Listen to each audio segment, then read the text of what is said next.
Je voudrais qu'on commence avec vous, Guillaume, sur les faits, sur ce qui s'est passé devant ce commissariat à Cavaillon. Tout à l'heure, il y a eu plusieurs prises de parole.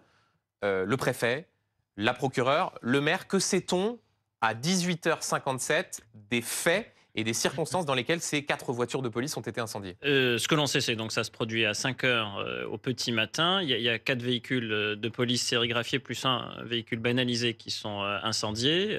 Au moment où il n'y a que 3 policiers dans le commissariat et 5 gardes à vue en cours. Donc il faut en plus, sur un plan opérationnel, prendre en compte le fait que quand vous avez ce type de fait, il faut aussi évidemment évacuer les gardés à vue. Donc ces véhicules ont effectivement été incendiés. Les policiers ont dû quitter les lieux. Et donc, évidemment, les images ont sidéré dans un contexte où il y avait eu une opération Place Nette peu de temps avant. Quant à formaliser un lien clair entre les deux, ça reste débattu. C'est une hypothèse qui a pu Hmm. être émise par le directeur interdépartemental de la police nationale du Vaucluse.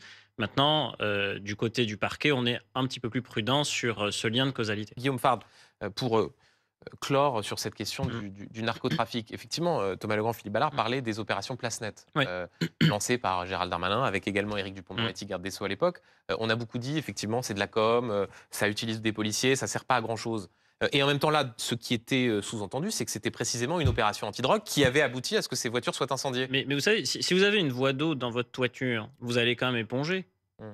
Alors vous pouvez avoir un problème structurel, ça ne veut pas dire qu'il ne faut pas avoir aussi des actions conjoncturelles. Oui. Donc les opérations Place Nette, elles ont leur utilité.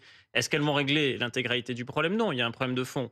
Mais néanmoins, il faut quand même les faire, parce que ça gêne le trafic, et ça gêne les trafiquants. La preuve, on verra si le lien est établi. Hmm. Mais concernant Bruno Retailleau, si vous me permettez, il y a les priorités du ministre et puis il y a les priorités du ministère. Donc le ministre, lui, vous dit, bon, l'ordre, bon, très bien, l'immigration, on va en parler. Hmm. Mais les priorités du ministère, c'est beaucoup plus concret. C'est est-ce que les primes de 1 900 € pour les Jeux Olympiques promises aux policiers et gendarmes vont être payées? Oui. Est-ce que le projet de grand commissariat central de Marseille, qui est gelé, faute de crédit depuis cet été, va reprendre? Et Est-ce que les loyers des gendarmeries est-ce que vont les être loyers des payés? gendarmeries vont être Ouais. payés? Est-ce qu'il y aura des véhicules neufs achetés pour la gendarmerie nationale cette année? C'est zéro. Est-ce qu'il y aura des armes neuves? C'est zéro le budget aussi. Donc c'est ça en fait les sujets. C'est pas tellement des grandes déclarations sur l'ordre.